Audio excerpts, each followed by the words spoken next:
Class 9 chemistry का first chapter exploring mixture and their separation CBSE 2026-27 के हिसाब से आज हम इस चैप्टर को बहुत बेहतरीन तरीके से कवर करने वाले हैं।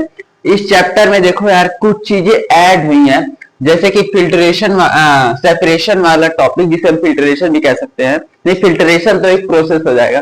सेपरेशन वाला टॉपिक जो है कि एक्सप्लोरिंग मिक्सचर्स एंड सेपरेशन, इस चैप्टर का नाम हो गया। पहले इस चैप्टर का नाम था is matter around us pure, अब उसी की जगह पे और सेपरेशन वाला जो है टॉपिक को सीबीएसई ने 2026-27 में ऐड कर दिया है। तो बहुत बेहतरीन तरीके से, बहुत ये बड़ा चैप्टर है, तो चलिए हम लोग इसे स्टार्ट करते हैं। बहुत बेहतरीन तरीके से, बहुत डीप वे में समझेंगे कैसे कैसे चीजें हैं। और अगर चैनल पे नए हो तो लाइक एंड सब्सक्राइब कर दो। और पहली बात, और दूसरी बात, मैंने motion and force and laws of motion दोनों के जो है वीडियो अपलोड कर दिए इसी चैनल पे, तो चैनल पे जाके देख सकते हैं और चैनल को लाइक सब्सक्राइब कर देना। और एक्सप्लोरिंग मिक्सचर एंड सेपरेशन जो पहले हमारा चैप्टर था, इसमें और उसमें क्या अंतर है? देखो, इसमें उसमें कुछ अंतर नहीं है। ये जो है, ये वाला चैप्टर में वो पुरानी चीजें भी है और नई चीजें भी ऐड कर दिया है। लोग कह रहे थे कि सीबीएसई लेवल नहीं बढ़ा रहा है, सीबीएसई वो नहीं कर रहा है।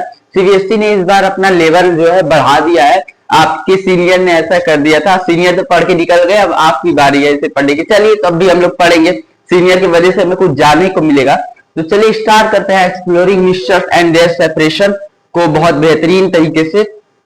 और इसमें पहले चैप्टर का नाम तो देखो, रिकॉर्डिंग, हाँ ठीक है। इसमें देखो, इसमें पहले हम लोग चैप्टर का नाम समझेंगे कि एक्सप्लोरिंग मिक्सचर। देखो, इतने तक का तो हमें पूरा पिछले वाला ही पढ़ना है, is matter around us pure का।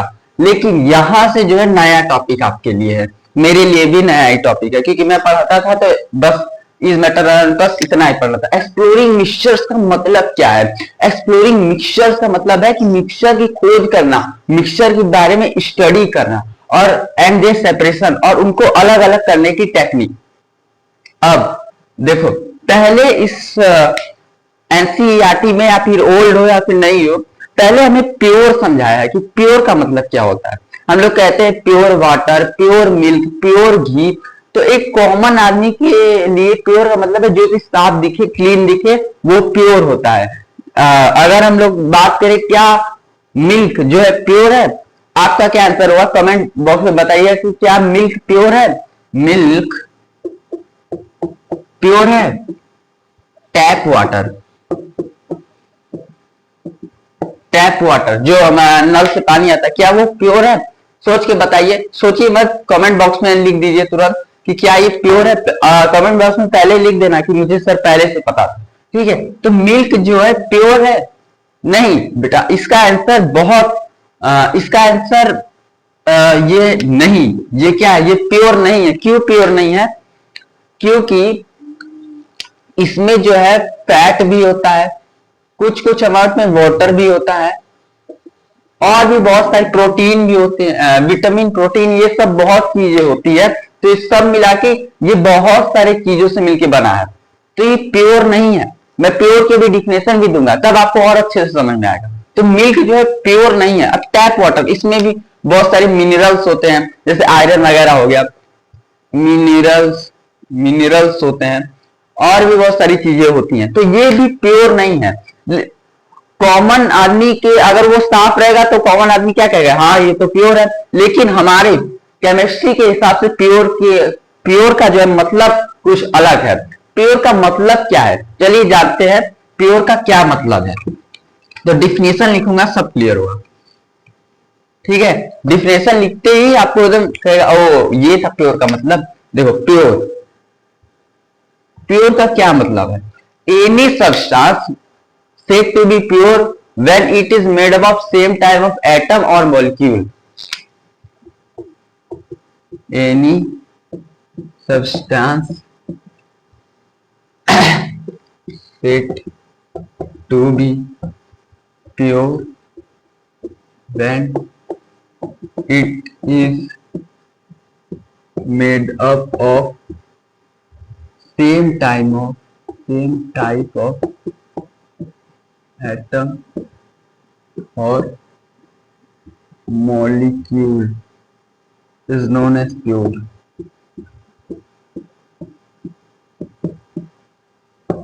कि कोई भी सब्सटेंस को हम प्योर तब कहेंगे, किसी भी सब्सटेंस को प्योर हम तब कहेंगे जब वो एक प्रकार के एटम्स और एक प्रकार की मॉलिक्यूल से, एटम का मतलब समझते हो, अगर हम किसी चीज को तोड़ते जाए तो उसके अंदर सिर्फ एक चीज निकलेगी, एक यूनिट निकलेगा जिसका नाम है एटम। लेकिन हाँ, तो अगर हम इस मार्कर को हमें प्योर कहना है तब हम इसे तब कहेंगे प्योर जब ये सिंगल प्रकार के एटम से मिलकर बना होगा, सिंगल प्रकार के मॉलिक्यूल से मिलकर बना होगा। आइए समझते हैं, एग्जांपल से समझेंगे।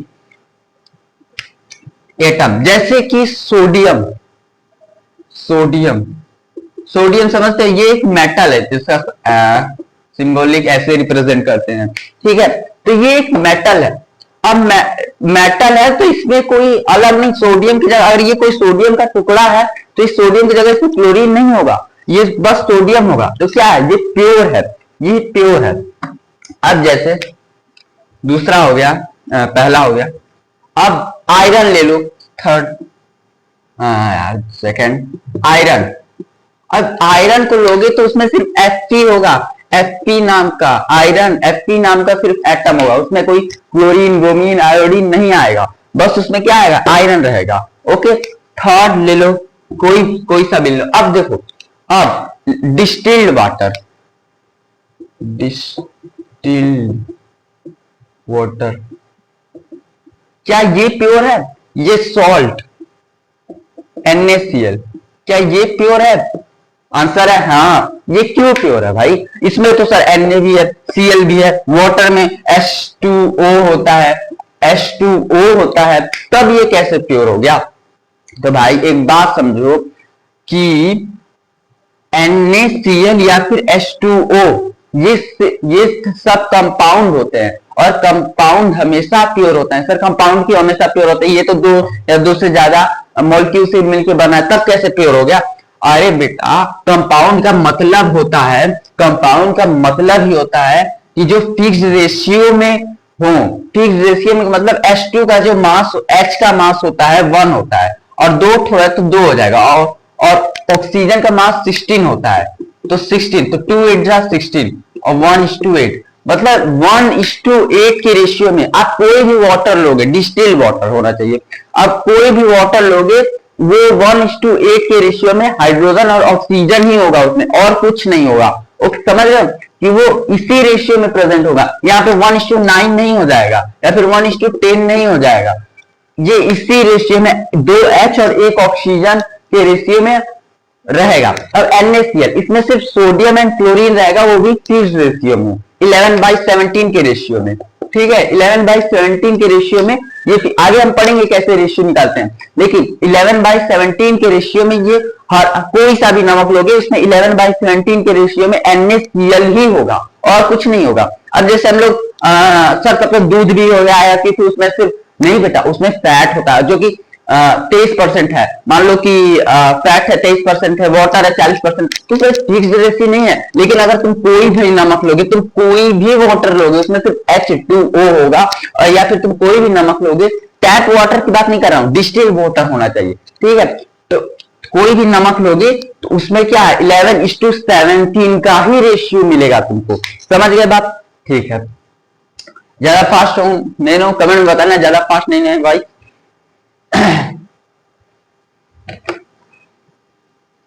जो नमक या फिर कोई चीज होगा वो 11:17 के या फिर जिस चीज के भी रेशियो में। तो प्योर का मतलब आप समझ गए केमिस्ट्री की भाषा में क्या होता है। प्योर का मतलब ऐसा सब्सटेंस जो कि सेम प्रकार का एटम या फिर मॉलिक्यूल, मॉलिक्यूल इसीलिए मैंने लिखवाया था, मॉलिक्यूल मतलब होता है 2 या 2 से ज्यादा एटम, और उस अभी समझा रहा हूं, ठीक है, 2 या 2 से ज्यादा एटम, हाँ 2 या 2 से ज्यादा मॉलिक्यूल का मतलब होता है 2 या 2 से ज्यादा एटम से मिलके बना हो, उसे हम लोग कहते हैं प्योर।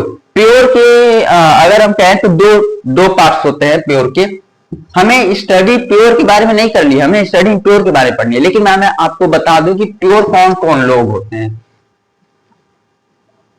कौन कौन लोग जो है प्योर होते हैं, ये हमें जानना जरूरी है। ओके, प्योर कौन कौन होते हैं, प्योर कौन कौन लोग को हम देखते ही कहेंगे प्योर? तो सभी कंपाउंड, जो सभी कंपाउंड है वो प्योर होते हैं, और जो एलिमेंट्स हैं, एलिमेंट ये भी प्योर होते हैं।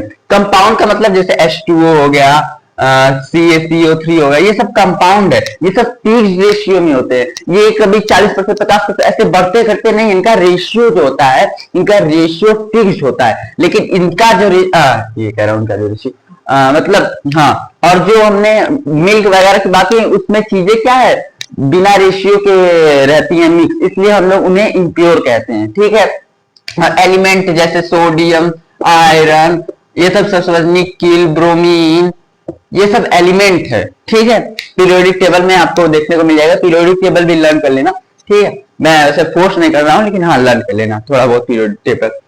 अब प्योर में दो लोग आते हैं, एलिमेंट एंड कंपाउंड, मतलब इसके पास नहीं है, जैसे ये लोग प्योर होते हैं।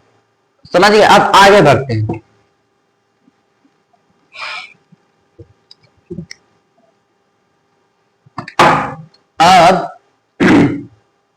अब हम बढ़ते हैं आगे, जिसका नाम है, अब हम पढ़ेंगे इम्प्योर। इम्प्योर इम्प्योर इम्प्योर और मिक्सचर, इससे इसी के बारे में पूरा आपका चैप्टर जो है होने वाला है। इम्प्योर या फिर मिक्सचर, इसी को हमें पढ़ना है। यहाँ पे आपका हेडिंग भी है, exploring mixtures and their separation. इसका मतलब पूरा चैप्टर जो है यही है, इम्प्योर वाला। तो आइए इसे देखते हैं। इम्प्योर का मतलब क्या है, जो दो या दो से ज्यादा सब्सटेंस से मिलकर बनाओ। डिफिनेशन लिख लोगे, बताने की जरूरत नहीं है। अब जैसे आप एग्जांपल से समझते हैं, एग्जांपल ले लो। एग्जांपल जैसे देखो, 24 कैरेट गोल्ड, 24 कैरेट गोल्ड। अब जो 24 कैरेट गोल्ड होता है वो एकदम प्योर होता है, लेकिन हम लोग पहनते कितना, ज्वेलरी कितने की बनती है, 22 कैरेट, 23 कैरेट, 20 कैरेट। तो 22 कैरेट गोल्ड या फिर 23 कैरेट गोल्ड, 20 कैरेट गोल्ड, ये सब इम्प्योर होता है, क्योंकि 22 कैरेट गोल्ड का मतलब उसमें कुछ कुछ मिलाया क्या गया होगा, कॉपर मिलाया गया होगा या फिर कुछ आयरन मिलाया गया होगा, तो इन सब को मिलाया गया होगा। 2% इसमें सोना नहीं है, इसमें इम्प्योरिटीज ऐड की गई होगी, और ये कोई फिक्स रेशियो में ऐड नहीं की जाती। ठीक है, अब 22 कैरेट गोल्ड। अब आगे मिल्क हो गया तुम्हारा, मिल्क। मिल्क भी क्या है, इम्प्योर है, पहले ही बताया, दो या दो से फैट है, वाटर है, और भी बहुत सारी चीजें हैं। 22 कैरेट गोल्ड मिल्क हो गया, और ब्लड हो गया। ब्लड में प्लाज्मा 35 मतलब मान लो कि जैसे 40% प्लाज्मा है, आरबीसी 32% है, मतलब ऐसे ऐसे करके है, मुझे पता नहीं है एग्जैक्ट। ठीक है, तो ब्लड में इसका जो कॉम्पोजिशन है वो फिक्स ही नहीं है भाई। अब और देख लो, अब एयर ले लो, एयर में भी 21% ऑक्सीजन होता है, 71% होता है तुम्हारा वो नाइट्रोजन। तो इसमें भी कहां फिक्स्ड है, इसमें भी कंपोजिशन कहां फिक्स्ड है। तो ये भी क्या है, एक इम्प्योर है, मिक्सचर है। ये सब भी क्या है, ये प्योर नहीं है, ये क्या है, मिक्सचर्स हैं। और भी बहुत सारे एक्सेट्रा एग्जांपल्स हो सकते हैं, बहुत सारे एग्जांपल्स हो सकते हैं। अब बात करेंगे हम लोग होमो मिक्सचर्स, इसी के बारे में हमें पढ़ना है ये, तो इसके टाइप्स के बारे में बात करेंगे कि कौन कौन से इसके टाइप्स होते हैं। मिक्सचर के पहले हम लोग सबसे बेसिक जो टाइप्स होते हैं वो होता है homogeneous mixture and heterogeneous mixture. ये सब समझ में आ गया। पहला तो होता है होमोजीनस मिक्सचर और दूसरा होता है हेटेरोजीनस मिक्सचर। देखो मैंने क्या पढ़ा है, मिक्सचर जो होता है वो दो या दो से ज्यादा एटम से या फिर मॉलिक्यूल से मिलकर बना होता है। अब उसको मैंने एग्जांपल दिए, जैसे एयर, टैप वाटर, और भी gold 22 carat gold, 24 carat gold तो प्योर हो जाएगा। और दिया मैंने एग्जांपल ब्लड का दिया। तो बहुत सारे एग्जांपल जो है मैंने दिए और आपको समझाया। अब हम बढ़ेंगे अगले टॉपिक की तरफ, जिसका नाम है कि मिक्सचर के दो प्रकार होते हैं। मिक्सचर के भी दो प्रकार होते हैं, मिक्सचर्स टू टाइप्स। जो ये दो या दो से ज्यादा सब्सटेंस से मिलकर बनता है ना, इसके भी दो प्रकार होते हैं। पहला होता है होमोजीनस मिक्सचर, होमोजीनस मिक्सचर, और दूसरा होता है heterogeneous mixture, heterogeneous mixture. Homogeneous mixture और हेटेरोजीनस मिक्सचर। होमोजीनस मिक्सचर क्या होता है, चलिए इसे इरेज करके इसकी डिफिनेशन लिखिए, बढ़िया बढ़िया तरीके से आपको समझाता हूं कि होमोजीनस क्या होता है, हेटेरोजीनस क्या होता है। Homogeneous mixture,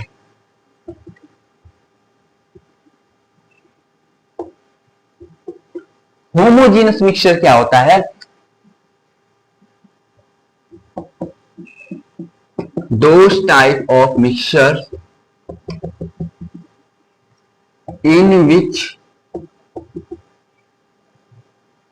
substances are mixed uniformly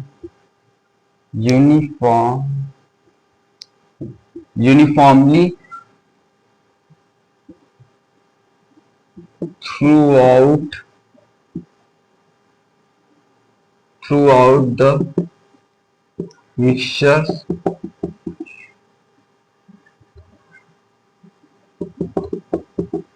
ठीक है। दो टाइप ऐसे मिक्सचर्स जिनका इनमें सब्सटेंसेस जो है are mix uniformly throughout the mixture, जो उनका कॉम्पोजिशन होता है, यूनिफॉर्म कॉम्पोजिशन होता है, यहाँ पे uniform composition through out the mixture जो है वो होता है सेम, और दे अपीयर सिंगल फेज। सब समझाऊंगा, बस 2 मिनट रुक जाओ।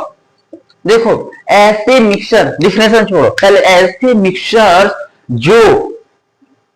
जिसमें जो सब्सटेंसेस है वो यूनिफॉर्मली मिक्स्ड हो और आर मिक्स यूनिफॉर्मली थ्रू, ये रहने दो, जाने दो, थ्रू आउट होता है, थ्रू आउट द मिक्सचर, पूरे मिक्सचर, ये मान लो कोई मिक्सचर है तो इसमें यूनिफॉर्मली मिक्स्ड हो और लगे कि वो सिंगल फेज है, मतलब समझाता हूं।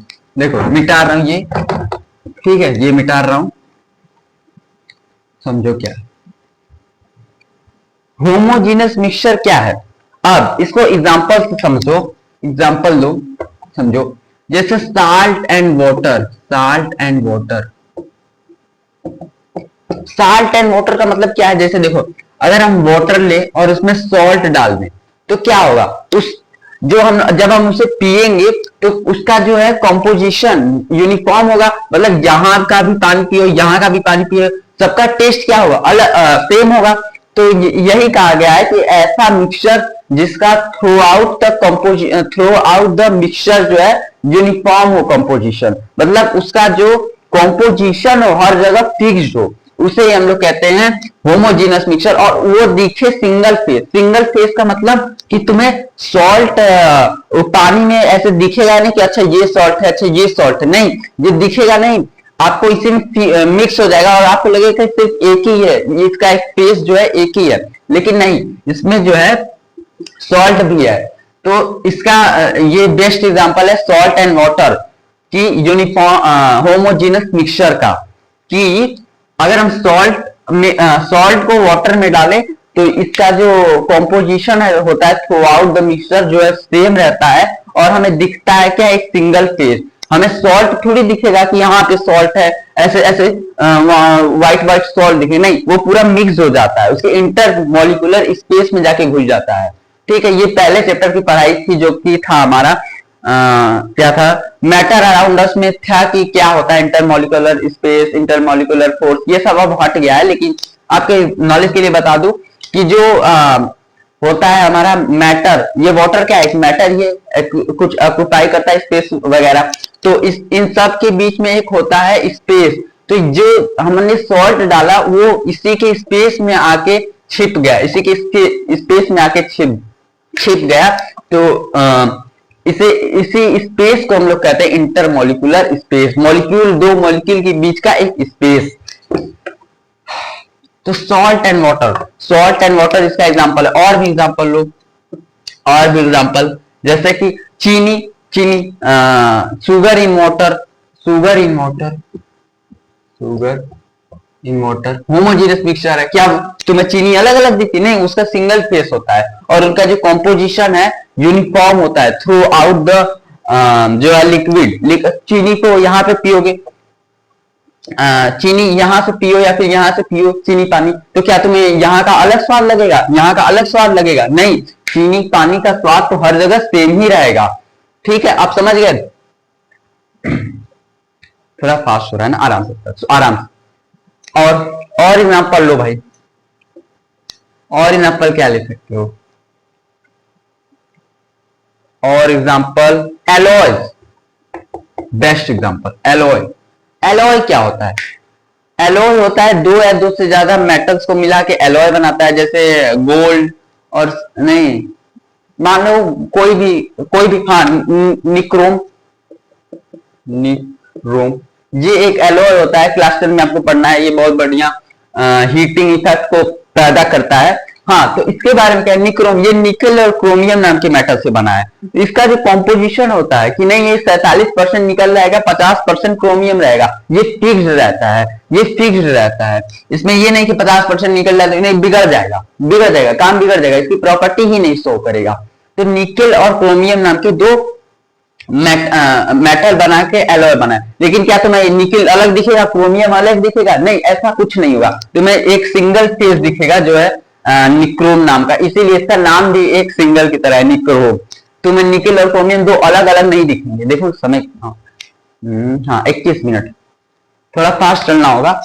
अब निकल और क्रोमियम नाम का मेटल। अब चलते हैं अगले पार्ट की तरफ, जिसका नाम है हेटेरोजीनस मिक्सचर। हेटेरोजीनस मिक्सचर, देखो यार ये बहुत लंबा चैप्टर है, क्योंकि ये पहले ही इतना लंबा था, 1 घंटे 2 घंटे की इसकी होती थी क्लास, लेकिन अब तो और चीजें ऐड हुई हैं, तो और लंबा ये जा सकता है।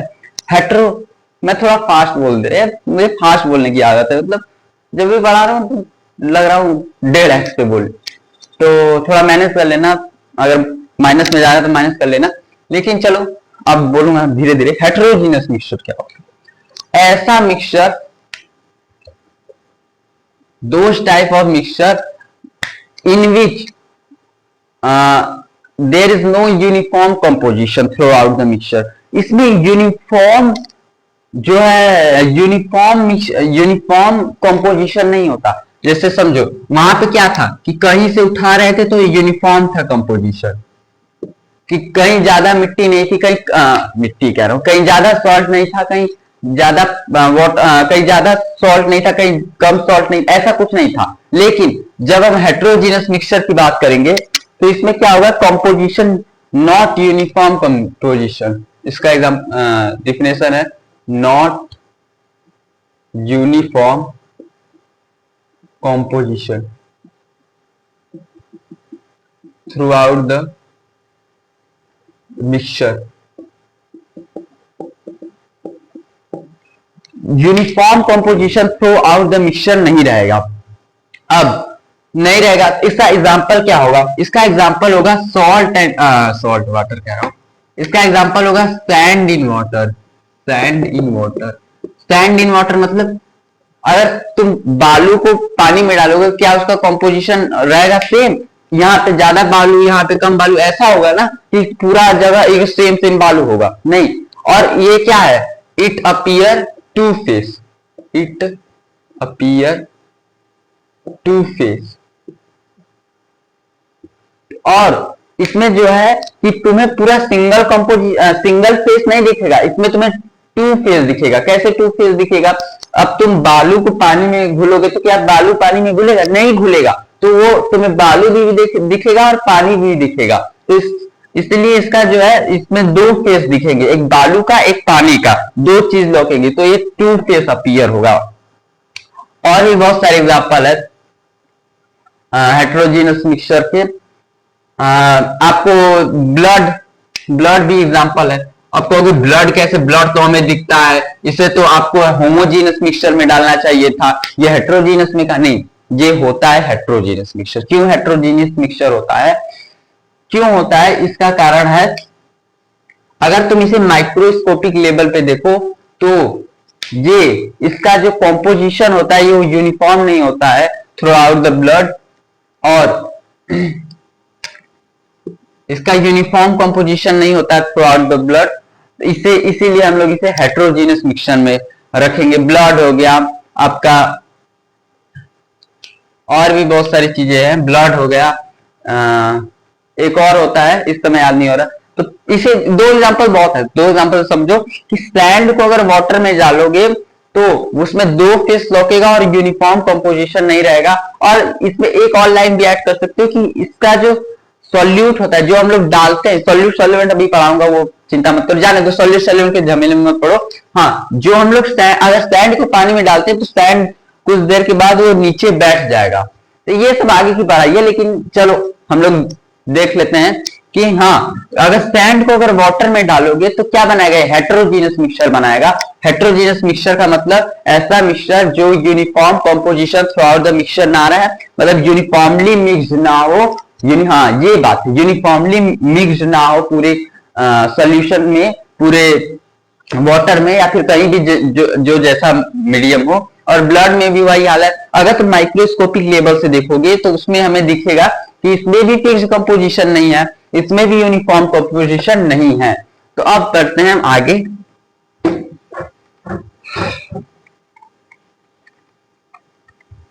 और बहुत लंबा जा रहा है यार, थोड़ा सा मुझे वॉइस भी सही करनी होगी, ये माइक का भी फ्लो है और 26 मिनट 31 सेकेंड हो रहा है।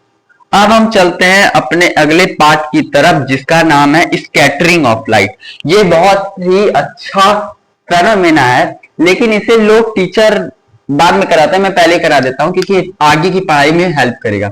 स्कैटरिंग ऑफ लाइट, अब ये क्या है? स्कैटरिंग ऑफ लाइट का मतलब होता है जब भी व्हेन एंड लाइट, जब भी लाइट किसी 1 नैनोमीटर के बड़े ऑब्जेक्ट से टकराती है तो वो जो लाइट है वो स्कैटर हो जाती है। इसी फेनोमेना को कहते हैं scattering of light. When light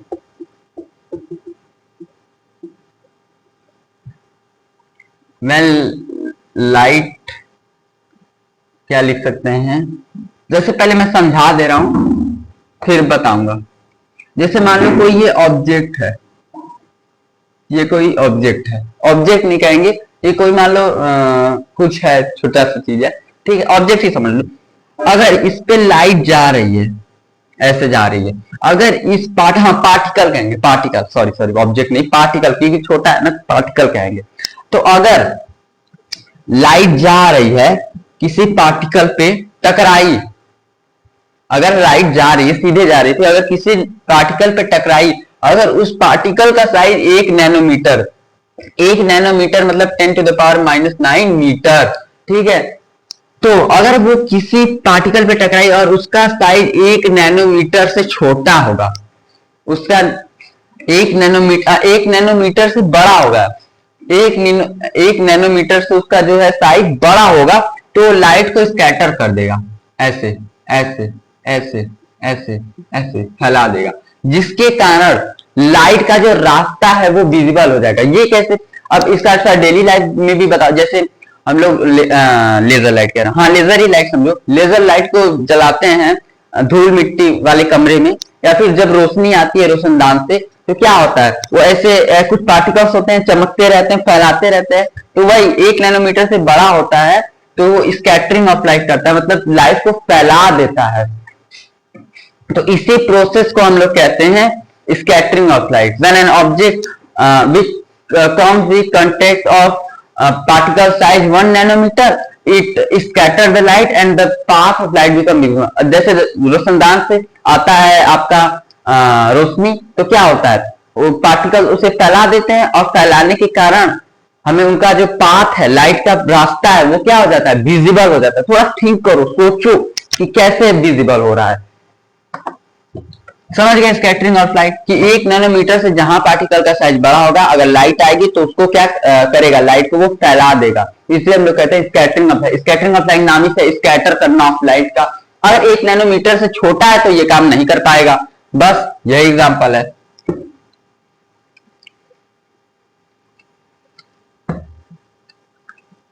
scattering of light समझिए, when an object come with contact of particle size more than 1 nanometer, 1 nanometer से बड़ा लिखना चाहते हैं लिख लो।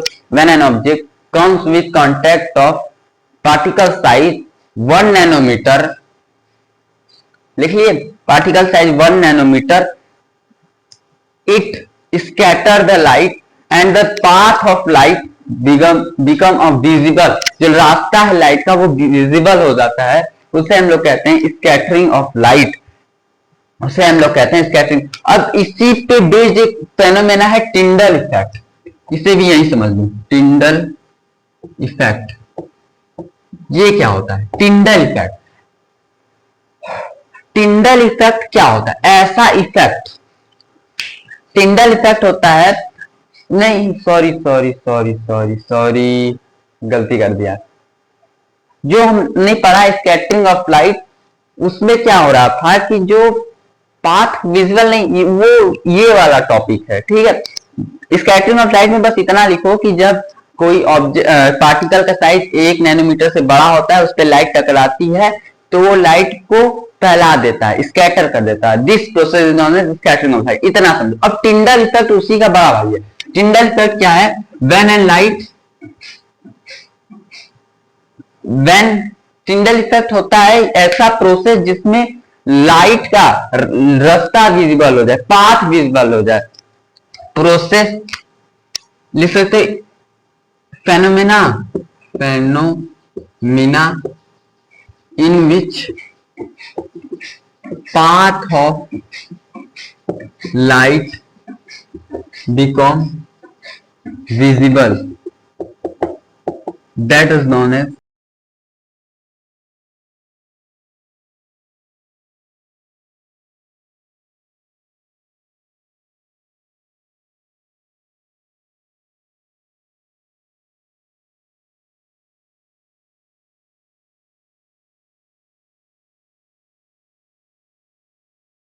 अब समझाता हूं। मान लो ये कोई सोल्यूशन है, ये कोई सोल्यूशन है और इसका जो साइज है वो 1 नैनोमीटर से बड़ा है, इसका जो किसी सोल्यूशन का साइज 1 नैनोमीटर से बड़ा है, तो क्या होगा? पहले तो होगा स्कैटरिंग ऑफ लाइट। अगर तुम यहां से लेजर जलाओगे तो पहले क्या होगा? स्कैटरिंग ऑफ लाइट, लाइट को फैला देगा, और लाइट को फैलाने की वजह से जो लाइट का रास्ता विजिबल हो जाएगा उसे हम लोग कहेंगे टिंडल इफेक्ट, उसे हम लोग क्या कहेंगे? Tyndall effect. अब देखो जैसे जैसे हम लोग, अगर हम लोग टॉर्च जलाते हैं, अगर तुम लोग टॉर्च नींबू पानी में जलाओगे, नींबू पानी कह रहा हूं, सॉल्ट एंड वाटर में टॉर्च जलाओगे तो उसमें जो पाथ विजिबल नहीं होगा, तुम्हें यहां से लाइट जाते हुए दिखेगी, यहां से बाहर निकलती होगी। लेकिन अगर तुम सैंड समझते, हाँ, बालू में पानी डालो, पानी में बालू डालोगे, मान लो ये पानी है, इसमें क्या डाल दिए? बालू डाल दिए, तो जो तुम्हें, और जो बालू का साइज है वो 1 नैनोमीटर से बड़ा होता है, जैसे ही 1 नैनोमीटर से बड़ा हुआ तो ये स्कैटर करेगा लाइट को, और स्कैटर करते ही पाथ ऑफ लाइट, लाइट का जो रास्ता है वो विजिबल हो जाएगा, और इसी को कहते हैं, इस फेनोमेना को कहते हैं टिंडल इफेक्ट। फेनोमेना का स्पेलिंग जो है गलत है, देख लेना। Tyndall effect is the phenomena in which path of light become visible due to the scattering of light, ऐसे लिख सकते हैं। फेनोमेना की स्पेलिंग देख लेना, ठीक है। ऐसा फेनोमेना जिसमें पाथ ऑफ लाइट, रास्ता जो है लाइट का विजिबल हो जाए, और due to the scattering of light, किसकी वजह से? Scattering of light. Scattering of light नहीं होगी तो पाथ ऑफ लाइट क्या घंटा विजिबल हो जाएगा, तो इसीलिए क्या होता है? Tyndall effect.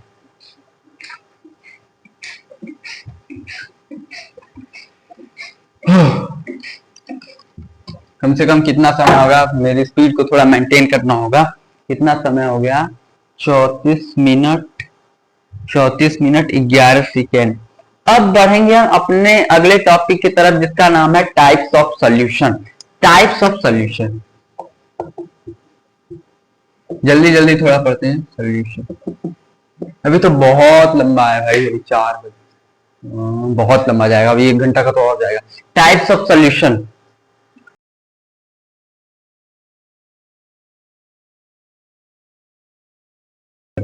सॉल्यूशन या फिर कह सकते हो type of mixture. Type of mixture ले लो, सॉल्यूशन नहीं, टाइप्स ऑफ मिक्सचर। सॉल्यूशन कहना गलत होगा क्योंकि सॉल्यूशन तो इसी का टाइप है ना।